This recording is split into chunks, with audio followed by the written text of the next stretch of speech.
Hello दोस्तों, नमस्ते।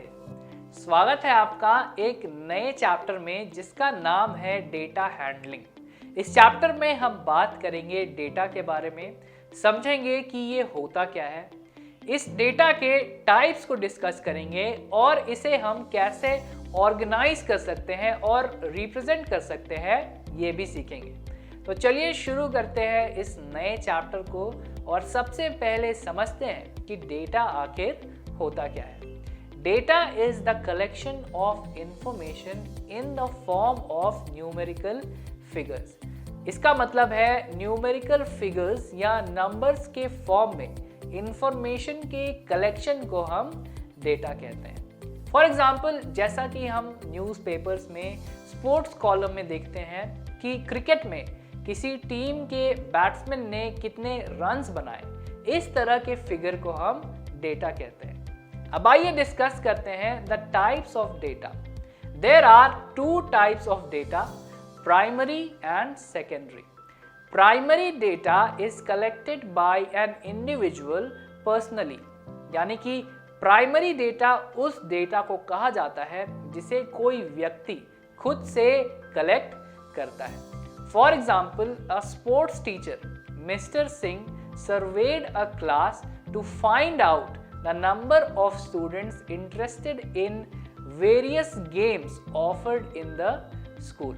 Mister Singh, जो कि किसी स्कूल में स्पोर्ट्स टीचर है, उन्होंने किसी क्लास में एक सर्वे कंडक्ट किया जिसमें उन्होंने ये पता लगाया कि कितने सारे स्टूडेंट्स स्कूल में ऑफर किए जाने वाले अलग अलग गेम्स में इंटरेस्टेड हैं। और इस सर्वे से उन्हें ये पता चला कि बैडमिंटन में 10 स्टूडेंट्स इंटरेस्टेड है, फुटबॉल में 13 स्टूडेंट्स इंटरेस्टेड है, क्रिकेट में 15 स्टूडेंट्स इंटरेस्टेड है एंड सो ऑन। अब आइए देखते हैं सेकेंडरी डेटा क्या होता है। Secondary data is collected from newspapers, magazines, television, internet and other sources.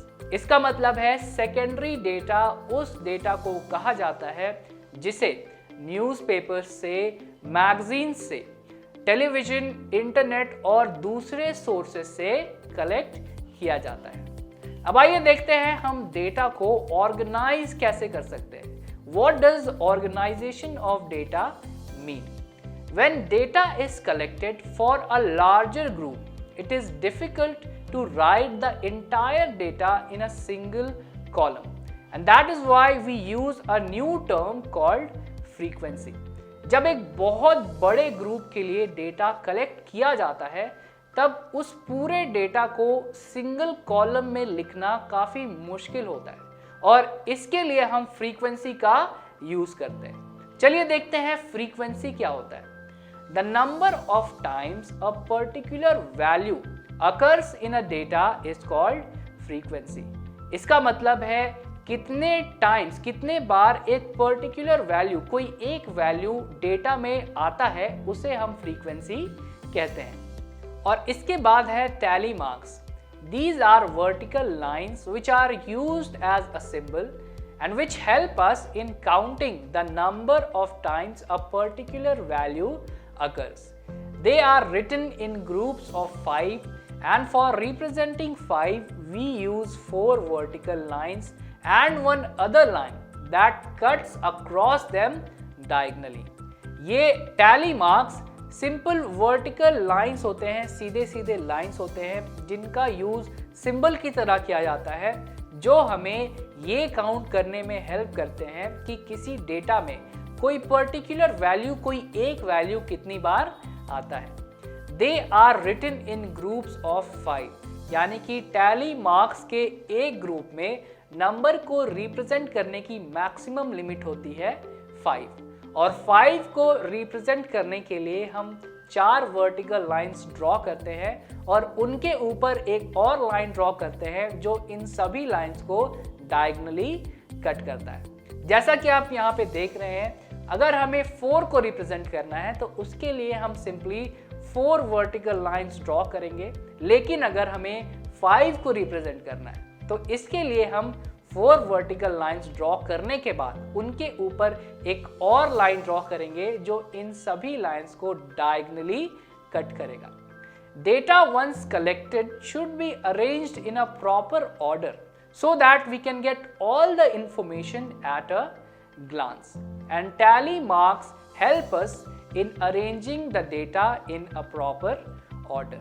Data को एक बार कलेक्ट कर लेने के बाद हमें उसे एक प्रॉपर ऑर्डर में, सही ऑर्डर में अरेंज कर लेना चाहिए ताकि एक बार देखते ही हमें सारा इंफॉर्मेशन मिल जाए। और टैली मार्क्स हमें ये करने में हेल्प करता है क्योंकि टैली मार्क्स के हेल्प से हम डेटा को एक प्रॉपर ऑर्डर में एक सही तरीके से अरेंज कर पाते हैं। एंड इनफैक्ट अगर हम डेटा को टैब्यूलर फॉर्म में या टेबल बनाकर रिप्रेजेंट करते हैं तो उस डेटा को रीड करना, उसे समझना काफ़ी ईजी हो जाता है। आइए इस चीज़ को समझते हैं एक एग्जाम्पल के साथ। In discussing the marks scored by Rohan in school, the data can be represented in 2 ways. Rohan को स्कूल में किसी एग्जाम में कितने मार्क्स मिले हैं, इस डेटा को हम 2 तरीकों से प्रेजेंट कर सकते हैं। In the first way, we can simply say that in English, Hindi, Sanskrit, Mathematics, Social Studies, Computer Science and Science, Rohan scored 35, 45, 95, 62, 38, 45 and 72।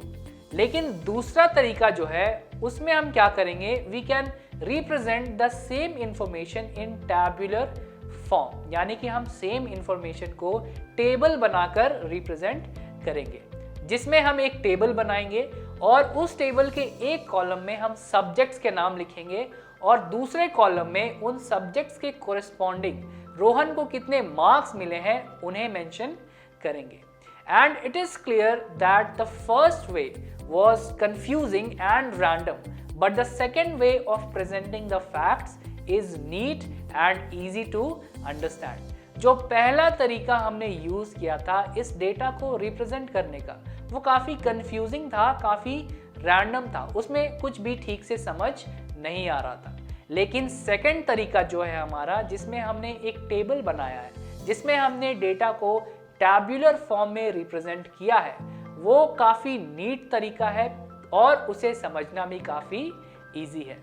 अब आइए देखते हैं एक problem based on data representation. In an English test the following marks were obtained by 40 students and we have to arrange these marks in a table using tally marks and then we have to answer some questions। ये जो marks, ये जो numbers आप देख रहे हैं, ये 40 students के मार्क्स हैं जो उन्हें इंग्लिश टेस्ट में मिले हैं। हमें टैली मार्क्स का यूज़ करके इन्हें एक टेबल में अरेंज करना है और फिर हमें कुछ क्वेश्चंस आंसर करने हैं। तो इन नंबर्स को, इन मार्क्स को अरेंज करने के लिए हम काउंट करेंगे कि 3 मार्क्स कितने स्टूडेंट्स को मिले हैं, उसके बाद 4 मार्क्स कितने स्टूडेंट्स को मिले हैं, उसके बाद 5 मार्क्स कितने स्टूडेंट्स को मिले हैं एंड सो ऑन। ऐसा करने के बाद हमारे पास जो इन्फॉर्मेशन आएगा उसे हम एक टेबल के फॉर्म में या टैब्यूलर फॉर्म में प्रेजेंट करेंगे। सबसे फर्स्ट कॉलम में we will write marks, second column में हम मेंशन करेंगे टैली मार्क्स और थर्ड कॉलम में हम मेंशन करेंगे नंबर ऑफ स्टूडेंट्स। और ये करने के बाद हमारे पास जो टेबल आएगा वो कुछ इस तरह का दिखेगा। चलिए अब बढ़ते हैं उन क्वेश्चंस की ओर जो हमें इस टेबल के अकॉर्डिंग आंसर करने हैं।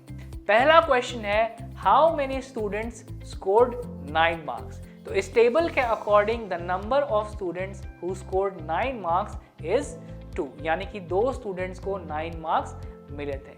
नेक्स्ट क्वेश्चन है, how many students scored below या scored less than 6 marks. 6 marks के नीचे 5 भी आते हैं, 4 भी आते हैं और 3 भी आते हैं। तो हमें इन सभी नंबर ऑफ स्टूडेंट्स को ऐड करना होगा जिन्हें 3 मार्क्स मिले हैं, जिन्हें 4 मार्क्स मिले हैं और जिन्हें 5 मार्क्स मिले हैं। इसके अकॉर्डिंग इस क्वेश्चन का आंसर होगा 4 + 6 + 8 यानी कि 18 स्टूडेंट्स। नेक्स्ट क्वेश्चन है, how many students scored above 7 marks. 7 के अबव 8 आता है और 9 आता है, तो इसके आंसर के लिए हमें उन नंबर ऑफ स्टूडेंट्स को ऐड करना होगा जिन्हें 8 मार्क्स मिले हैं और जिन्हें 9 मार्क्स मिले हैं। इसका मतलब 4 + 2 विच इज इक्वल टू 6। और हमारा फाइनल क्वेश्चन है what was the minimum score and how many students got this. सबसे मिनिमम स्कोर क्या था, सबसे कम स्कोर क्या था? इसका आंसर है 3। और कितने स्टूडेंट्स को 3 मिला है? इसका आंसर है 4। तो आज के वीडियो में इतना ही। मिलते हैं एक नए वीडियो में एक नए इंटरेस्टिंग टॉपिक के साथ। वीडियो में बने रहने के लिए थैंक यू सो मच।